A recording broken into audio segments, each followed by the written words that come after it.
Even more exciting for me is to introduce AJ and also Beyond Barnard. So I have been, and I have a formal bio, which I'll read maybe I'll read that first, and then I'll add some fun facts. Sorry, AJ, it's not listed. So before coming to Barnard in 2018, wow, it's only 2018, that's crazy. He was Director of Graduate and Postdoctoral Career Development at the University of Chicago. He taught writing and worked in several capacities over 6 years at the university, where he also completed his master's in the humanities. AJ is a graduate of the University of Virginia, where he was a Jefferson Scholar and majored in comparative literature and political and social thought. On a personal note, I've been able to get to know AJ probably since 2018, which I can't believe is around just so recent. But I must say, I personally love Beyond Barnard and all the work that AJ and the team there is doing. So I'm really excited for you to hear a lot more about it, different ways also for you guys to get involved with Beyond Barnard, and hopefully you will love it as much as I do. So AJ, take it away.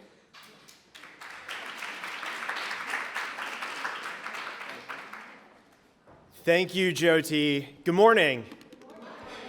How's everybody doing? I watched the video of last year's presentation for like 5 minutes just to make sure I didn't wear the same suit. So I'm not wearing the same suit. I also changed the slides, new material. So my name is AJ. Would you remember? I bet some of you, some Barnard alumna would come up to me and say, I think you wore that suit last year. Ma'am, you are correct. I'm so excited to be here again. This is the second leadership assembly that I've had the privilege of talking at. I'm usually here with Nikki Youngblood-Giles. We joked that we would make a kind of life-size cardboard cutout of Nikki just to be standing. It's so weird to do this without her. This kind of like duet shtick has become our thing. But for those of you who have seen us talk together, you know that we run Beyond Barnard together. We are now co-deans and have been for the 20 months of the initiative's existence. My plan here today is to give you all a little bit of an overview of what Beyond Barnard does for those who might need a little bit of a refresher. I'll talk a little bit about what's happened in the last 20 months. We've been really excited at the reception of Beyond Barnard as both an idea and as a lived experience among students and alumni on campus. And I'll give you a sense of where we're headed in 2019-2020. We're already 5 weeks in to the semester. Dean Greenwich and President Bylock and Provost Bell reminded us of that yesterday at our all-staff meeting. We're already 5 weeks in. It feels like we're about 12 weeks in. These students are engaged, they are in our face, and we love seeing them every day.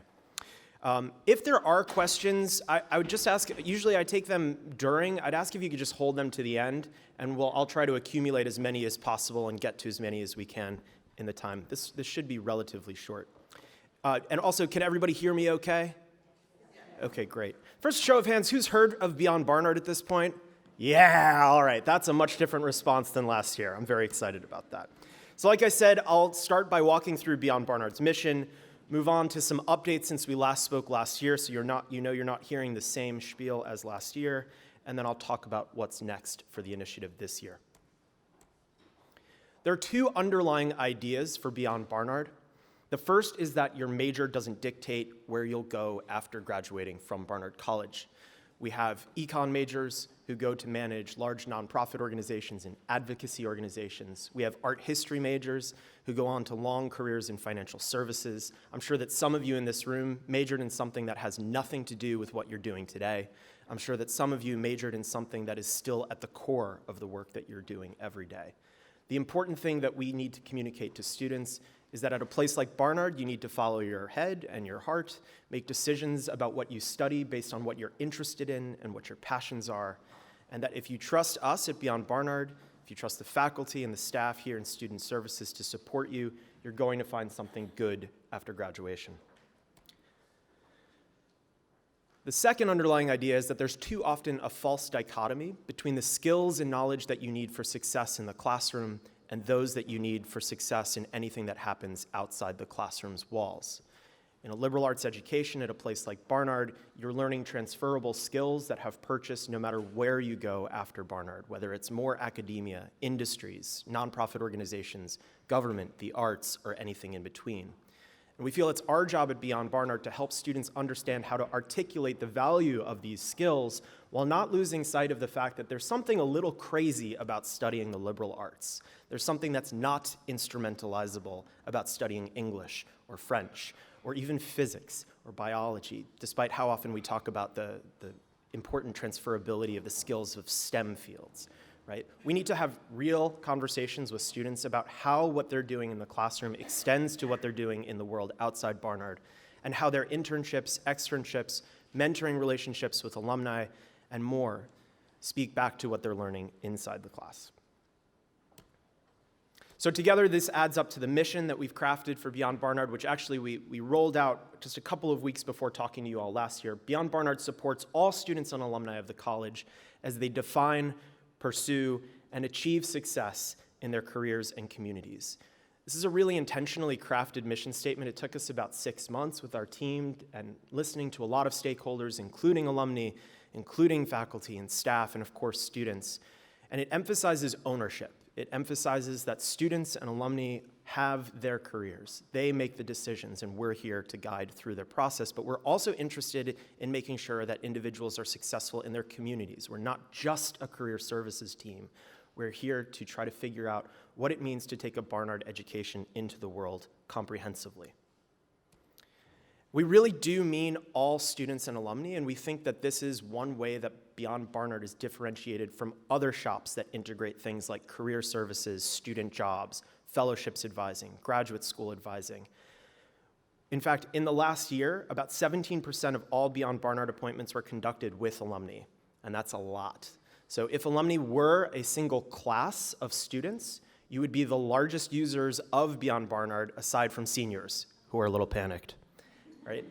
So despite the fact that we tell people to come use us from day one and throughout the 4 years of college, we are still in a moment when indeed the majority of students who are here on campus come to see us in their junior and senior year, although we've been really pleased to see big upticks in first years and second years coming to talk to us about what they're interested in and how that might translate into what they're doing outside of the classroom. So just to give you a sense of the scale, 364 individual alumni came to see us, often for multiple appointments in the last year. We encourage alumni to check in with us, to email Beyond Barnard at barnard.edu. And if you want to have a conversation with one of our advisors, you're absolutely welcome to do so. We also started dipping our toe into the waters outside of New York City. So we visited Chicago, Miami. I got Chicago in November. Nikki got to go to Miami in February.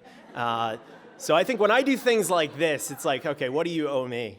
But we also went to Los Angeles. We were in San Francisco. We did pop-up advising for alumni and students in Paris for the first time. Christine Shin, class of '84, got to go on that one. I'm a good boss. I send people everywhere. But these are the resources that are available to alumni, including advising, job listings. We do a heavy amount of programs at Reunion to take advantage of the fact that lots of folks are here. Our accountability groups, we don't call them support groups or focus groups. It's just a group that meets regularly here on campus to check in about career transitions and next steps. They're actually last year's group is having their 1-year anniversary. They're meeting on campus next week here. We do a number of digital workshops. We partner with the Athena Center. There's a lot of interest among alumni in taking digital design and coding workshops. And this semester, we're launching a new lifelong liberal arts reading group that will be available to alumni, and I think we're communicating about it just at the beginning of next week. It will be led by Margaret Vandenberg in the English department, and it will be, I think, an 8-week series of seminars that happen over the course of several months. It's 8 sessions over several months. And what we're trying to do here is we're trying to promote the discussion about how the liberal arts are lived after you leave Barnard. No matter what kind of career you pursue, how do you maintain your commitment to the kind of education that you get here at the college? So just to kind of upfront, here's what we've been doing for and with alumni. Way back last year, we talked about our priorities for 2018 into 2019. So a lot of what I'll say in the remainder of these remarks is a kind of update on what we've been doing at Beyond Barnard along those goals. So the first was to rethink how we provided mentorship. Barnard College has had a mentoring program that connects alumni to students for 10 years now, and we needed to pull up and think about how to both refresh the resources, but also expand the possibilities of mentorship to alumni who live outside the New York metropolitan area. We wanted to revamp experiential education, opportunities for students to pursue internships right here in New York, but also around the country and around the world. We heard feedback from students that stipends weren't high enough, that they weren't high enough for low-income students to accept the possibility of doing internships. They were continuing to pursue jobs instead of meaningful opportunities to advance their career. We needed to look at that.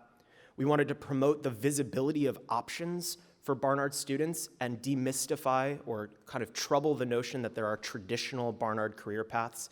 Everyone goes into finance. Everyone goes into nonprofits. I hear these things like back-to-back in advising appointments, so we wanted to make sure that people understood there's no such thing as a traditional Barnard career path. And we wanted to make sure that we started conducting outreach beyond Barnard's gates. So, I won't go through all of these numbers. I showed you this same slide last year. There were about 3,000 individual appointments in the previous year. This year we did 4,250 with the same number of staff that existed previously. This is a lot about marketing and promotion and making sure that students understand that the doors are open. We expanded the number of donor-funded internships and funded summer programs from about 300 to 450. We also expanded the value of those internship grants and stipends thanks to philanthropic work of our friends at Development.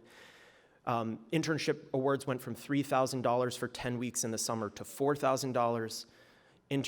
And grants for the Summer Research Institute went from $47.25 to $52.50 for 10 weeks of funded research. We are trying to improve access and opportunity by making it so that no student needs to turn down a great opportunity because of finances. And I can talk more about all of the amazing things that have happened, but just a few top-line numbers there. We also, I love dorking out on data. This is the heat map that shows just the concentration of mentors, of alumni mentors who have signed up on Barnard Connect. And if you have your phone or computer, barnardconnect.barnard.edu. We have 700 alumni mentors already in our platform. The system went live only about 4 weeks ago, and we're represented by now 35 states and 20 countries around the world. We listened to alumni feedback that asked us to expand opportunities for mentoring outside of New York, and this is our response. And we've been so pleased, and I've stopped being surprised by how engaged and how enthusiastic alumni are when it comes to engaging with students. Essentially what this means is around the world, students can find you. It's essentially LinkedIn for Barnard students and alumni, if that helps. Alumni can sign up for a profile, say how much they want to be engaged with students, give information about their professional identity, talk about student groups that they were involved here, any identity elements or attributes that they want to talk about in their profile, and then students find you. They search by career field, they search by first-gen status, they search by Athena Scholar, and they're able to reach out to you based on their interests. More than the data, though, as much as I am a data geek, we've tried to be much better at telling the stories about all of the different things that Beyond Barnard is helping to support. So these are all images from our Instagram. Please follow us at Beyond Barnard.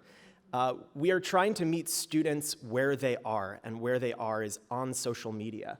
So every single one of these students was supported in some way, whether it's Mayat right here in the bottom left, who did a funded internship at Atlantic Records, or Cherry in the middle. She's a photographer, and I guess there's no way she could have taken that picture, but she's perfectly framed by the L'Arc de Triomphe.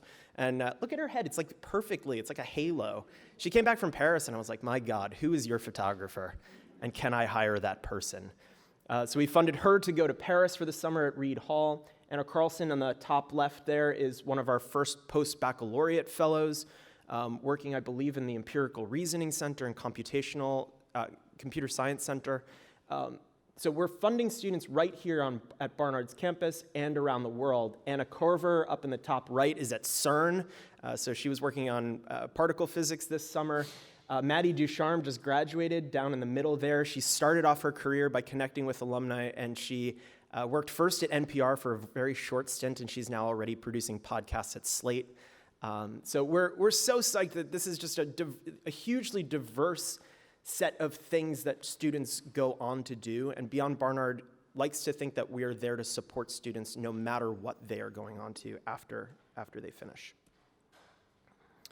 So when it comes to troubling the notion of the traditional Barnard career path, this is the data that we were able to collect. So for the first time, we are in line with peer institutions and collect data on alumni from 6 months out. So essentially, if you look at comparisons across our peer institutions, the gold standard for understanding where students end up after graduation is that 6-month mark. And what you can see here is that no single industry captures any more than 11% of Barnard students. So anyone's notion of traditional would have to be no more than 11% of students. Students go into education, they go into tech, they go into finance and consulting, they go into law, they go to grad school, they go to law school, they go to med school in great and increasing numbers. I am told we have 3 Harvard interviews this week. They go into retail and fashion, they go into advertising and PR. And having this data, having the ability to say, no matter what you major in, you will end up somewhere interesting. No matter what you major in, you will find a career path that aligns with your interests, has been really powerful not only for students, but also in our conversations with faculty who have been incredibly important partners in rolling out our resources on campus. This is another way of putting it. You're not supposed to be able to read this, but we've been able to track internship hosts and employers for the classes of 2018 and 2019.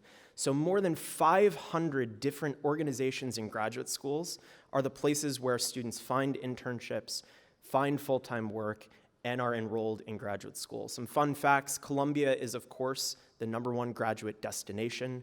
We've been able to roll out 12 new 4+1 pathways. Beyond Barnard provides administrative oversight.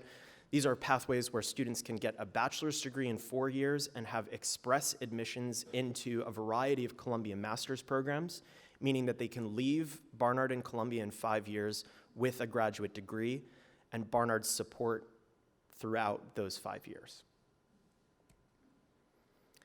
I also wanted to highlight first-generation success. First-generation low-income students have been a priority here on campus in the last year, and I think they remain a really visible population that we are trying to continue to expand resources for. The problem is when it came to career support, an understanding of how first-generation students used career advising was not there. So Beyond Barnard partnered with institutional research, and I did informal polls before we actually rolled the data out. We asked a lot of stakeholders on campus, what percentage do you think of first-generation students use career advising now that it's at Beyond Barnard? And the average was around 15%. And the truth of the matter is that we've reached 60% of first-generation low-income students in our first year. That actually outpaces the usage of Beyond Barnard by non-first-generation students. I'm not here to tell you whether that's good news or bad news. All I'm saying is that first-gen students use Beyond Barnard at a very high rate. That number may have to be 80 or 90%. We may have to reach first-generation students and students from other different populations who come to campus from different backgrounds and need more support. There might be a very clear reason why they use these resources. But just to be able to share with faculty, staff, students, and alumni that first-generation students are coming to Beyond Barnard, they're feeling confident enough to use the resources, and they're feeling served is important. And just to underline that, we've had multiple focus groups with first-gen students. Nikki and I meet with our Student Government Association rep on diversity, equity, and inclusion, which includes first-gen issues, every other week, just to check in and make sure that the dialogue with students is open. So what's the upshot for us? And I'm going to end with these 3 numbers and open it up to hopefully a lot of questions. I brought water. I know Barnard alumni. We've been able to raise about $8 million to support initiatives at Beyond Barnard in the last 20 months since its announcement. We've served 2,700 students and alumni across that same period of time, and those numbers go up every day. I just looked at the stats just for this academic year, and we've already passed through 700 appointments in the last 3 months since the start of the fiscal year. These first years are engaged. They are really in our face, and we love it. We had 115 first-year students at a Friday 9 a.m. resume session at NSOP. So this is a different breed of students we are dealing with, and we're really excited. But for us, I think one of the most important figures that we continue to try to advance is this understanding that 93% of Barnard students from the class of 2018 were in graduate school or employed 6 months after graduation. 93%. That is largely a testament to the training, the academic preparation, the coursework, the hard work, the incredible moxie that Barnard students and alumni demonstrate in their everyday lives. We are really excited to be a part of advancing not only their capacity to find work that aligns with their skills and interests, but also to share these stories with you all and help to make Barnard a national leader in advancing and supporting the careers of women. So I'll end here. What are we focused on this year? Our theme for the year is promoting diversity, equity, and inclusion across career fields. We kicked off the year right in this room with alumna Lorena Yee, who some of you may know. She's Chief Diversity and Inclusion Officer at McKinsey & Company. We had a focus group that day, a roundtable of 5 different Barnard alumni who work in diversity, equity, and inclusion, largely in human resources. But this is a theme that we're trying to weave throughout. We're not just having focus groups on diversity. What we're trying to do is make questions about diversity, equity, and inclusion central to any conversation that we're having about careers. Beyond Barnard has taken up a lot of oxygen, and we want to make sure that we're also collaborating with other stakeholders across campus and spreading the love. So lots of students come to see us, but collaborations with other offices on campus continue to be important. So as an example, coming up in the next couple of weeks, we're partnering with the Center on Academic Resources and Disability Services, CARDS, formerly the Office of Disability Services, to do a workshop on time management as a professional skill. And that's just an example of a collaboration we have coming up. There are many others. As any startup institution makes its transition into a mature institution, we need to make sure that we're pouring concrete into our foundations. We threw a lot against the wall in the last 2 years, and we're spending a lot of time this year making sure we understand what's stuck. And the final piece is really, as I just mentioned, to help Barnard become a national model when it comes to advancing and supporting the careers of women at all stages of their career. We just met with an alumna recently, and I can't say too much about what's happening, but I can say this: we're trying to ramp up our resources around women returning from maternity leave. There's an incredible amount of untapped potential. There's an incredible amount of anxiety. There's an incredible amount of just unknown data about how women return successfully to the workforce after having a child or having a second child.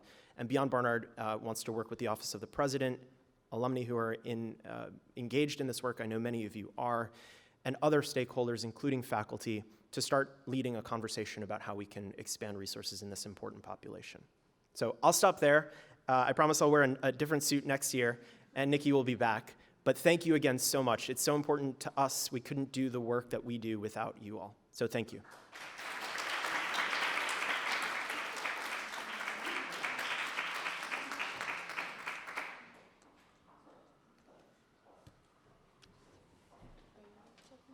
Yes. Yeah, go for it. So mics are coming around with questions, so if you can just... Marcy, I'm sorry I didn't mention, we were in Philadelphia. I was going to say, that is part of my question.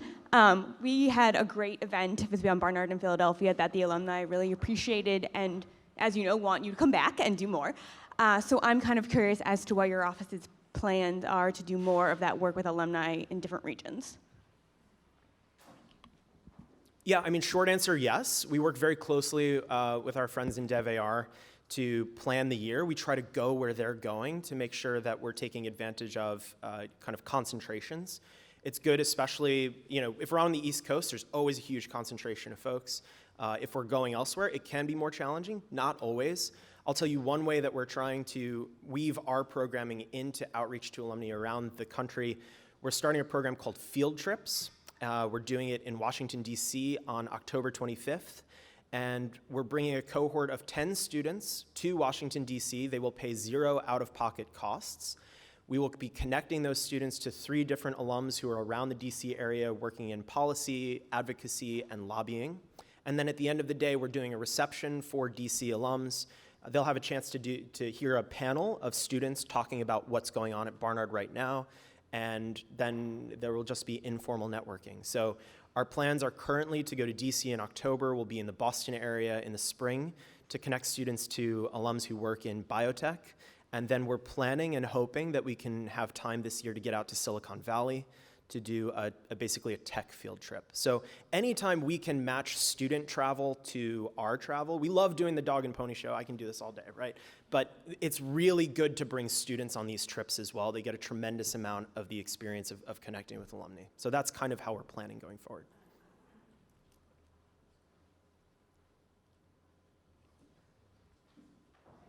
Ooh, is this on? Okay. I'm MA, I'm class of '06. I first want to say I love your energy. Thank you for everything you're doing. I've had so much coffee. That's awesome. So it's great to see the statistic of 93% ready for their next chapter. I spent a lot of my time helping women learn about the art of negotiation, just because I know that I missed out on opportunities early in my career, and I decided that I was never going to let that happen again.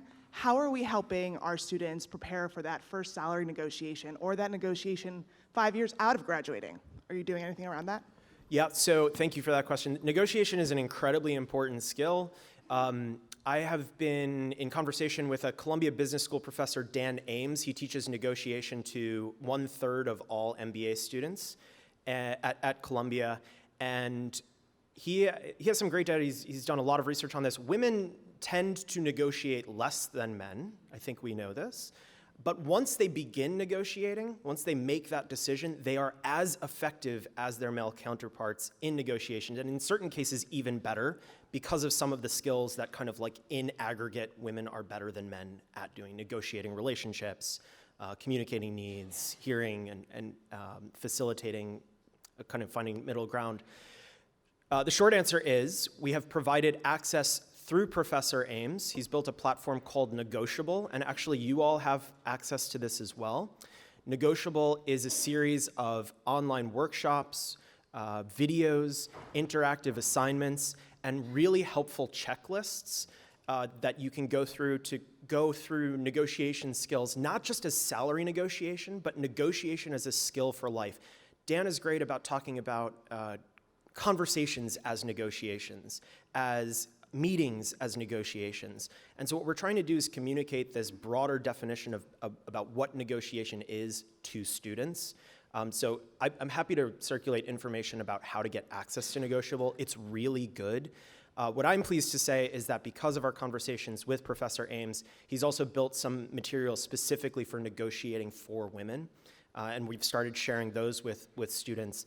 I will say that one of the most common pieces of advice that I have to give to students as soon as they get their first job offer is, now you negotiate. One quick story: a student told me she got a job at this unbelievable management training program. It's like a rotational program. She would spend 3 months in 4 different areas of a very large company. Her starting ask was $115,000. And so she calls me and she says, "This is so much money for me. I've never thought of making this much money. What do I do now?" And I said, "Ask for 15 more." So, our first conversation with students is always, you must negotiate. And we are doing that through programming. We're doing that through virtual resources. We're excited to think of other ways to get it done. Can I maybe get a few questions at once, and then I'll try to answer, just to make sure. So can I pick up 3, go for it?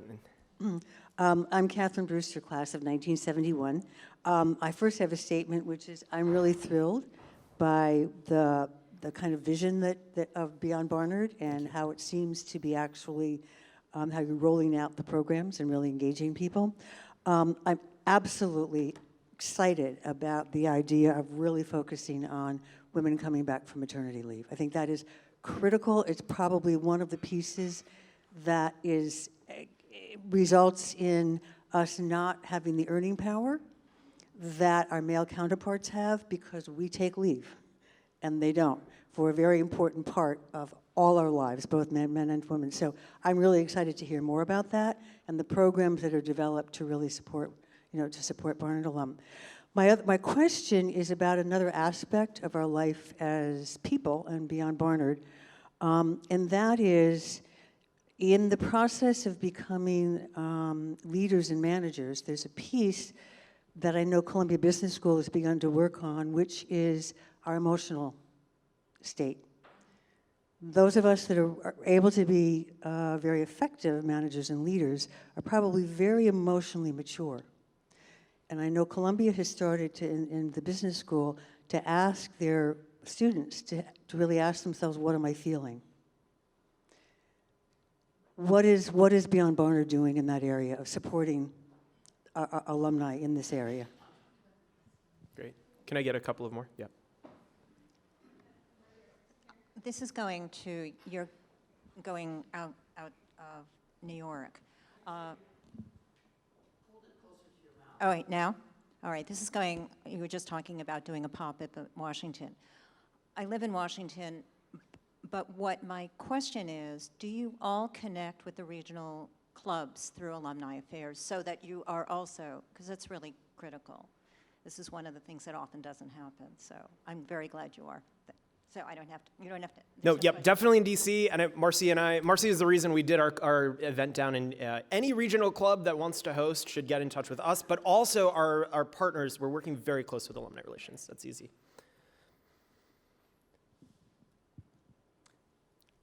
Hi. So I'm Amy Epstein, class of 67, and I just have a question about whether Beyond Barnard would consider an adjunct called Way Beyond Barnard for those of us who were, say, in retirement. And as you mentioned, the possibility of ramping up resources for alumni who are in retirement. I think there are a lot of us out there, and I think one of the things that Barnard does, which I can't applaud enough, is the fact that it allows alumni to audit classes here, audit lectures, free. That is huge. So I'm just saying, as one of the assets of the college, which could really be very appealing and would support the view that Barnard cares about the gray matter in our heads way beyond the time that we graduated. Thank you.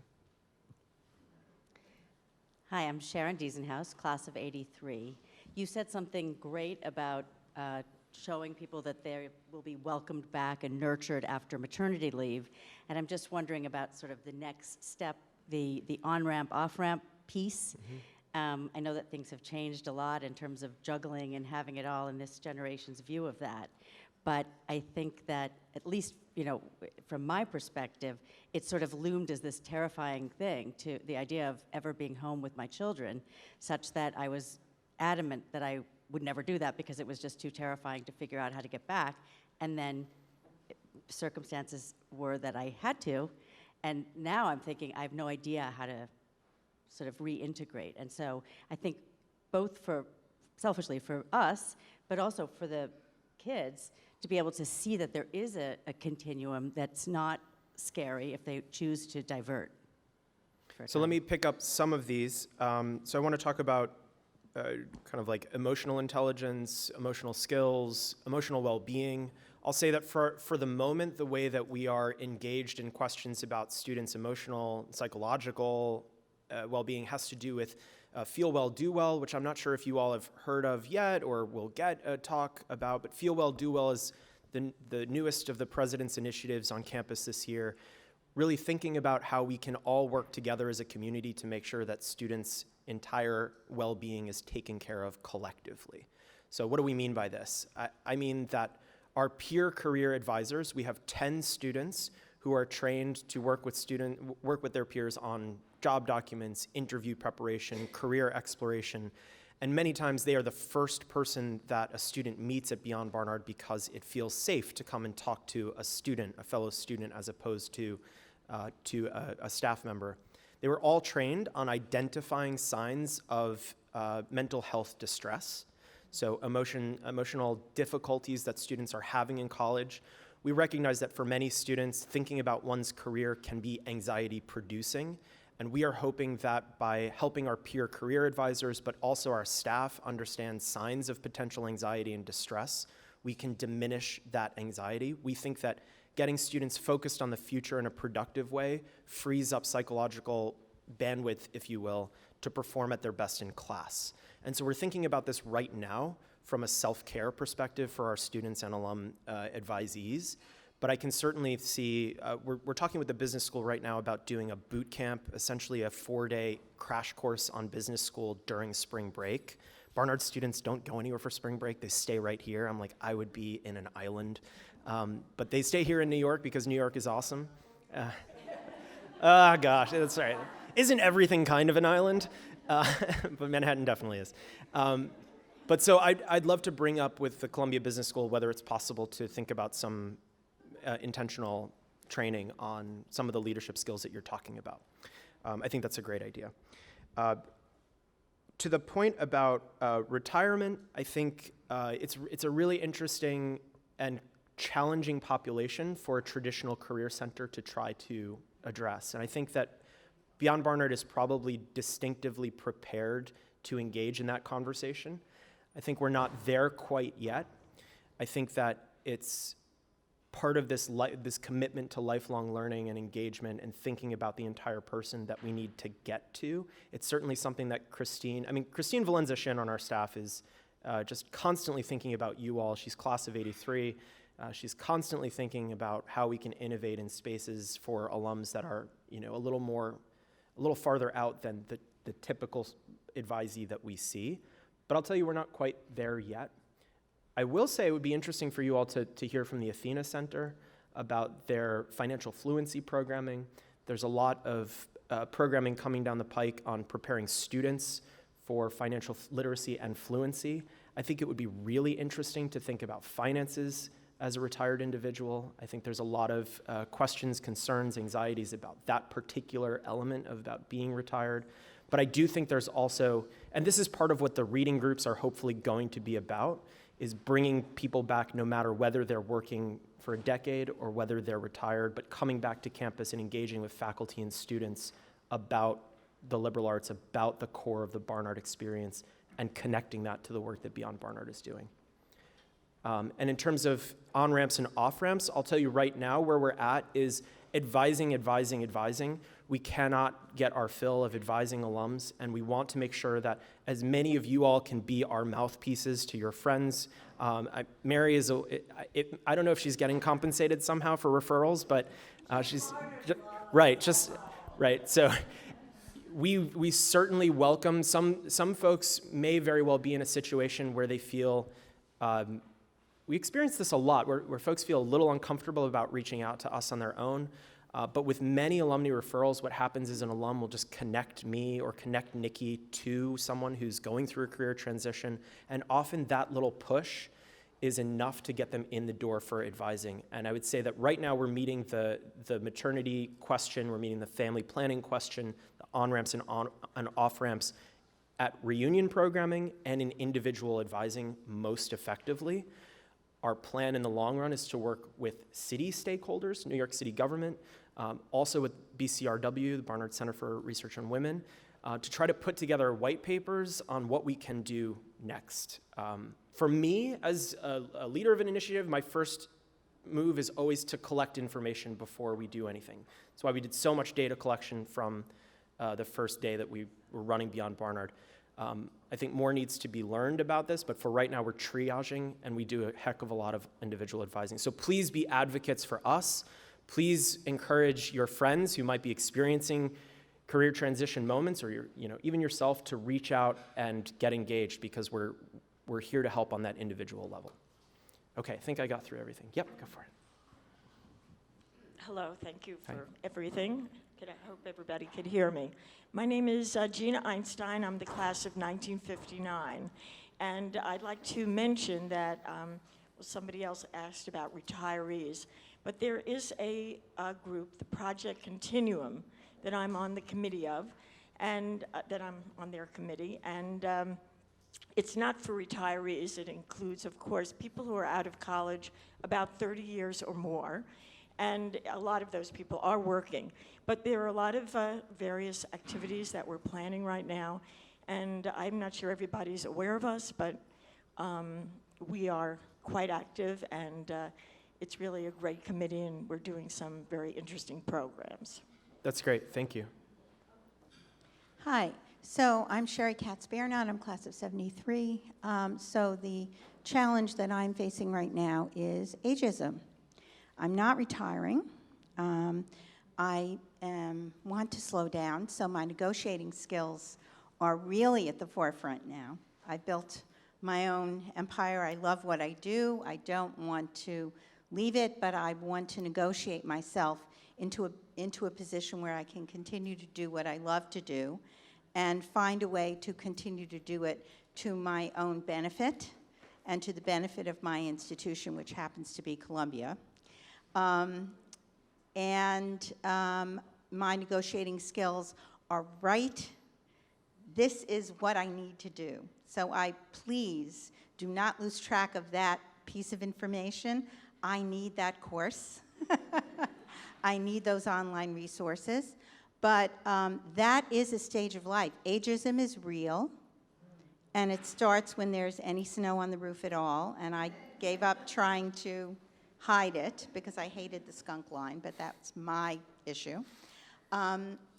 You know, it's a real problem for when you start to be 45, 50 years old, and your kids are sequenced, and you want to try to really move in and lean in and step in, but there are younger people who you love to mentor, and we all have mentored.